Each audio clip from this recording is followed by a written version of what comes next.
Hi, I'm Jen Spencer, and this is Jen Spencer's 10-Minute Book Club.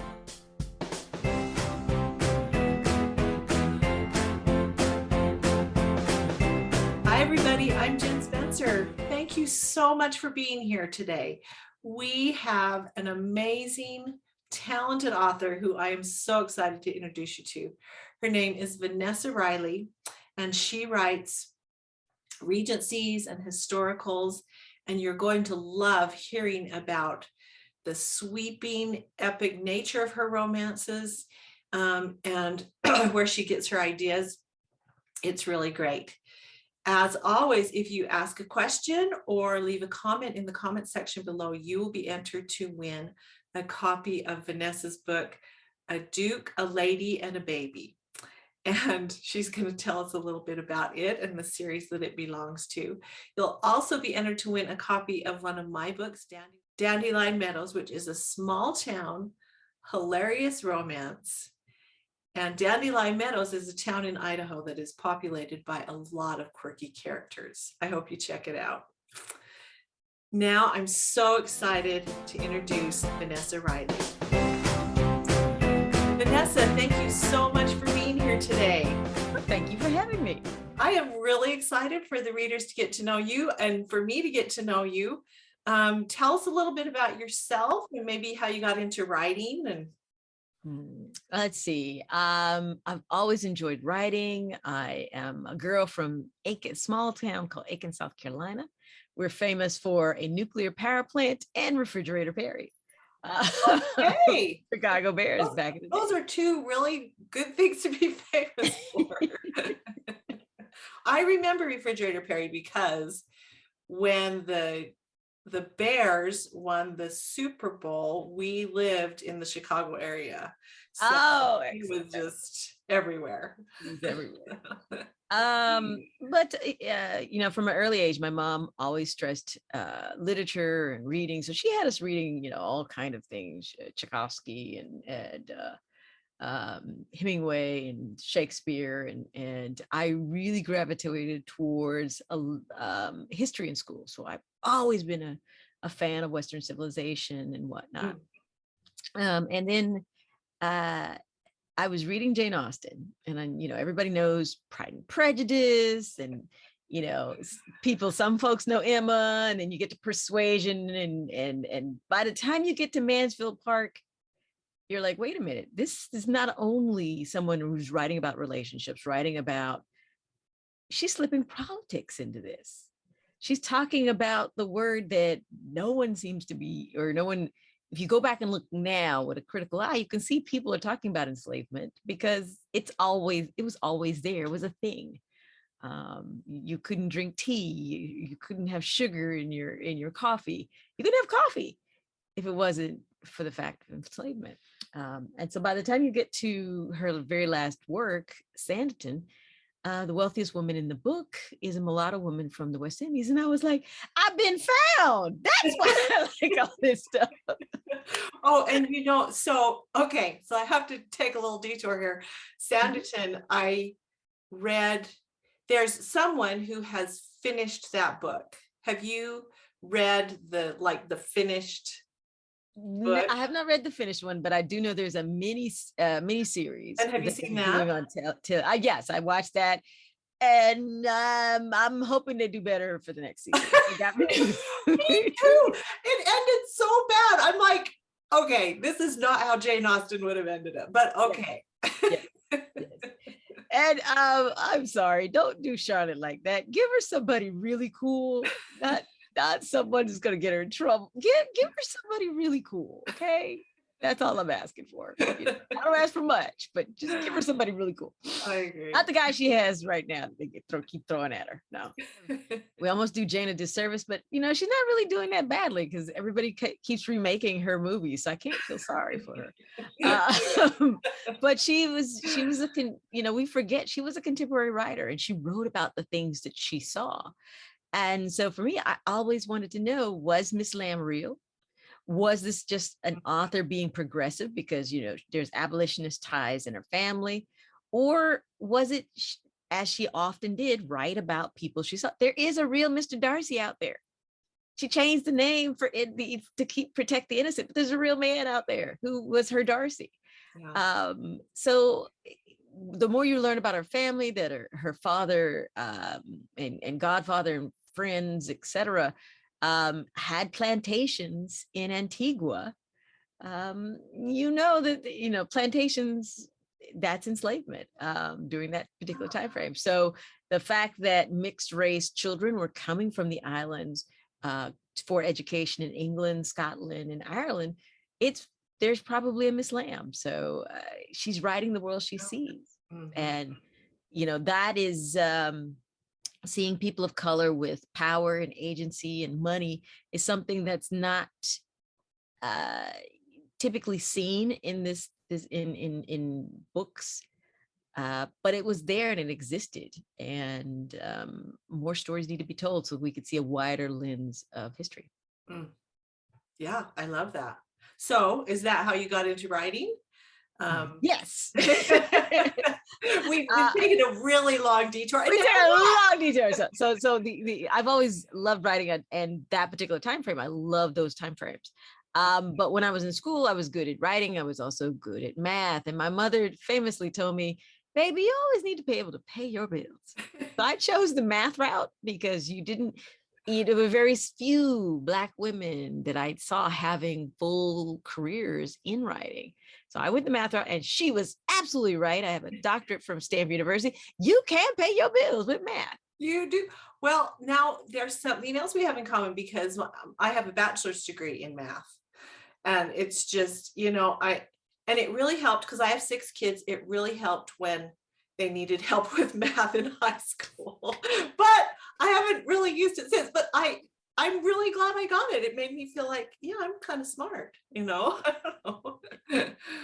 I use my engineering skills to design closets and things like that in my house and new renovation projects. So I know. Yeah. You come up with things. Well, so what did you do with that math? You said it paid the bills. So what? Paid the bills. So I worked for several manufacturing companies. I've done assignments for NASA, for Hewlett Packard, and for General Motors. And there's a season of cars, a Cadillac, which I can personally say is quiet because of me with the new gin turbine pump, because I solved the problem. So your quiet Cadillacs out there. Way to go. I'm very impressed. Well, so is your PhD in engineering? Yes, it is.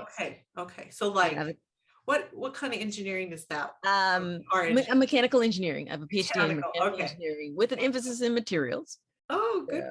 Wow. We could talk for days about the Scheffler welding diagram and chromium Martensic transformations, but I don't think that your audience would like to hear it. Yeah, quite frankly, I'm not really interested either. So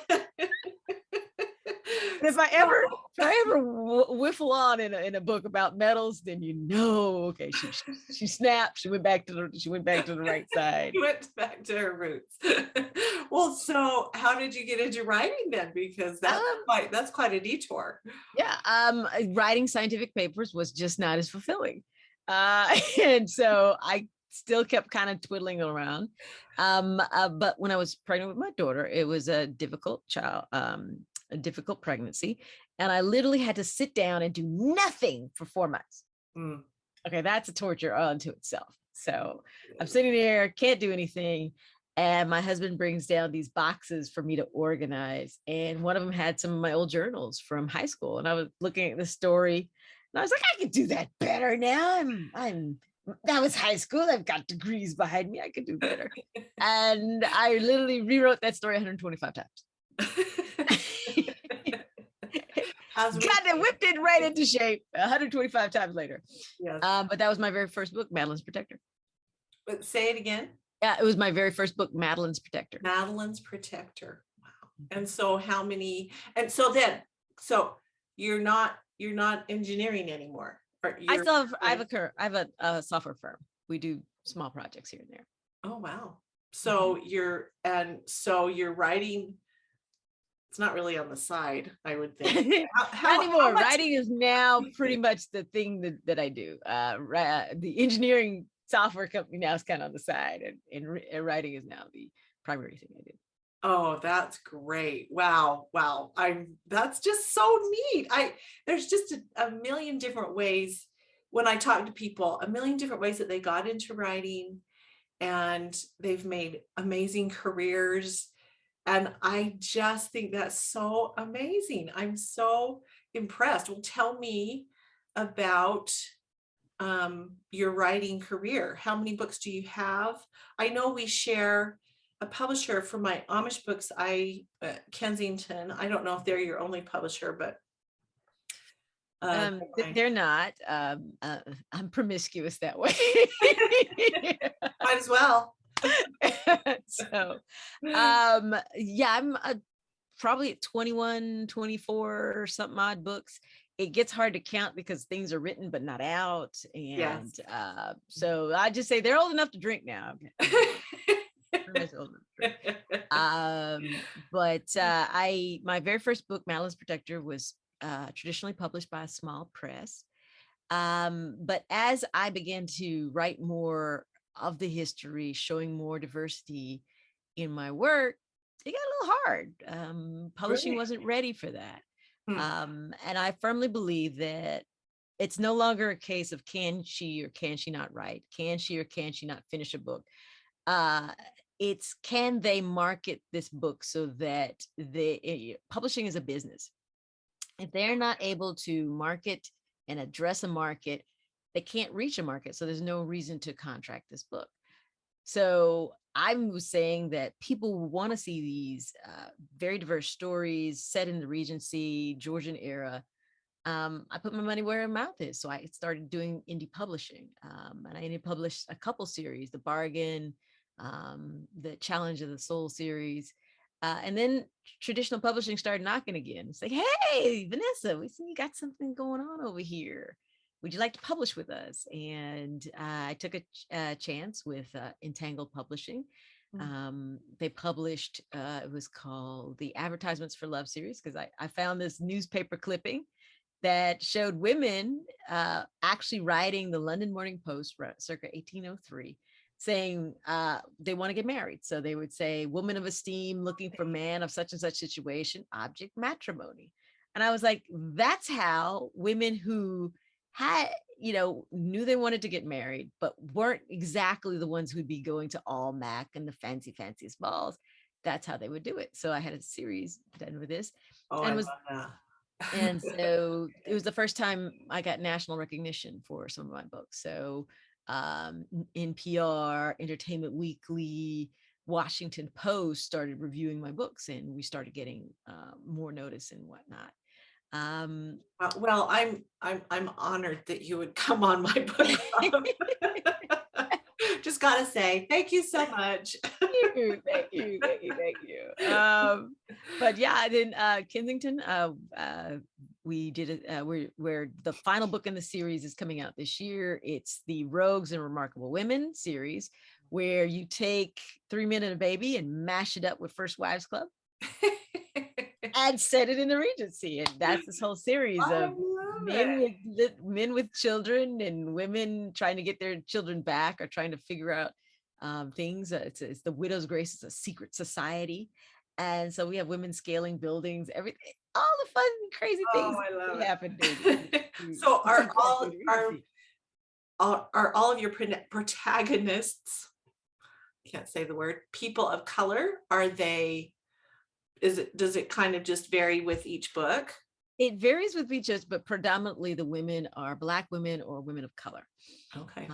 During the time frame. And the Rogues and Remarkable Women series are women from the West Indies. So they all have ties to either the colony of Demerara, which is present-day Guyana, or Jamaica, in the book.